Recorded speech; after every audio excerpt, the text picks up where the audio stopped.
आज हम आपको वाल्मीकि रामायण के अयोध्या कांड के अध्याय 6 की कहानी सुनाएंगे। हम अभी तक सुन रहे हैं कि महाराज दशरथ ने ये घोषणा की है कि राम जी को अयोध्या का युवराज बनाया जाएगा और उसी के आसपास की सभी योजनाएं चल रही हैं। तो आज का अध्याय इस प्रकार है।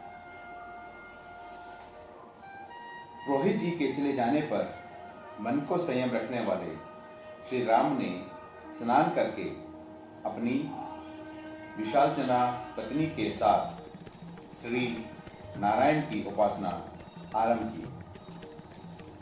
उन्होंने हविष्य पात्र को सर झुकाकर नमस्कार किया और प्रज्वलित अग्नि में महान देवता की प्रसन्नता के लिए विधिपूर्ण उस हविष्य की आहुति दी। तत्पश्चात अपने प्रिय मनोरथ की सिद्धि का संकल्प लेकर उन्होंने उस यक्षेष हविष्य का भक्षण किया और मन को संयम में रखकर मौन हो वे राजकुमार श्री राम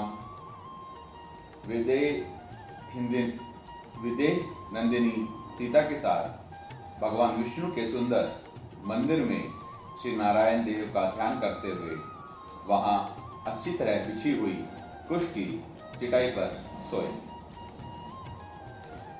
जब 3 पहर बीतकर एक ही पहर रात शेष रह गई तब वे शयन से उठ बैठे।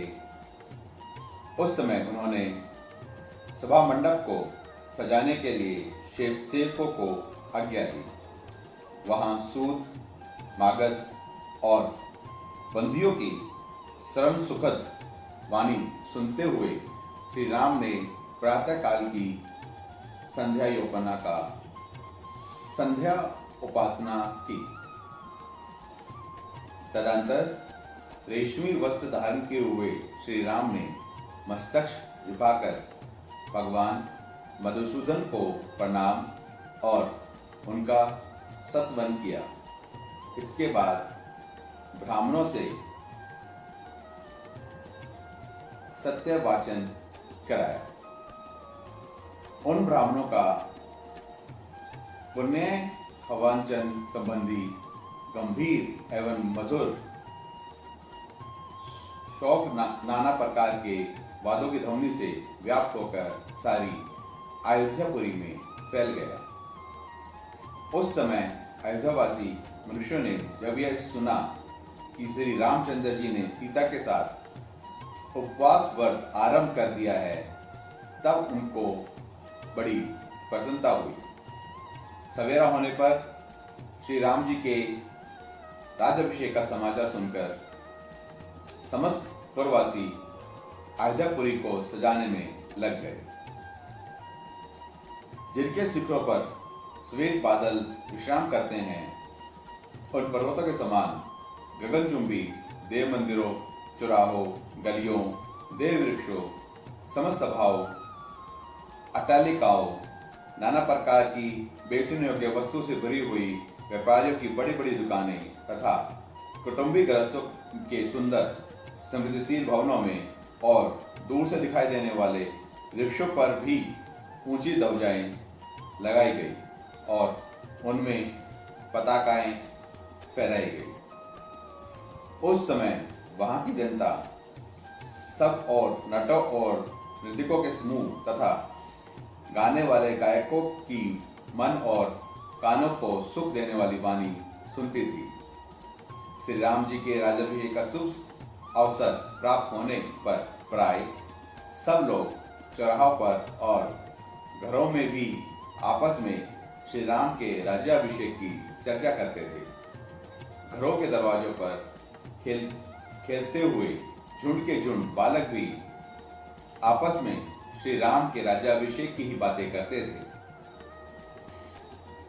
पूर्ववासियों ने श्री राम के राज्याभिषेक के समय राजमार्ग पर फूलों की भीड़ चढ़ाकर वहां सब और धूप की सुगंध फैला दी। ऐसा करके उन्होंने राजमार्ग को बहुत सुंदर बना दिया।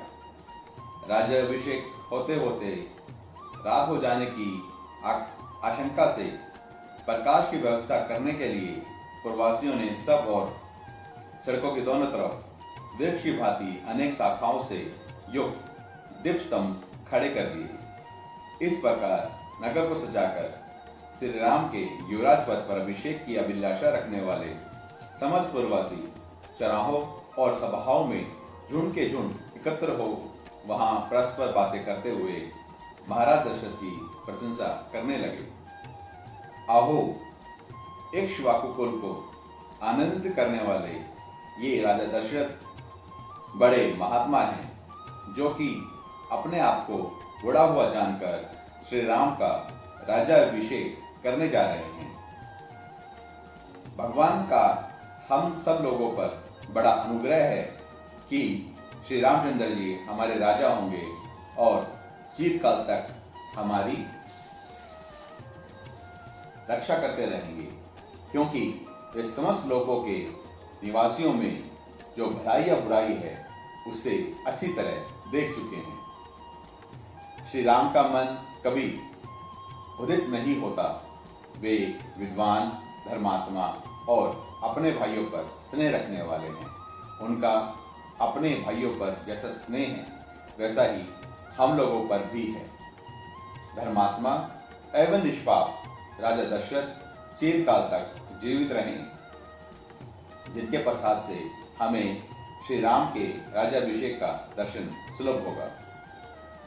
अभिषेक का वृत्तांत सुनकर नाना दिशाओं से उस जनपद के लोग भी वहां पहुंचे थे। उन्होंने उपर्युक्त बातें कहने वाले पूर्ववासियों की सभी बातें सुनी कि सब के सब श्री राम का राज्याभिषेक देखने के लिए अनेक दिशाओं से अयोध्या में आए थे। उन जनपदवासी मनुष्यों ने श्री राम को अपनी उपस्थिति से भर दिया था। वहां मनुष्यों की भीड़ भाड़ बढ़ने से जो जनरव सुनाई देता था वह पर्वों के दिन बड़े हुए वेग वाले महासागर की गर्जन के समान जान पड़ता था।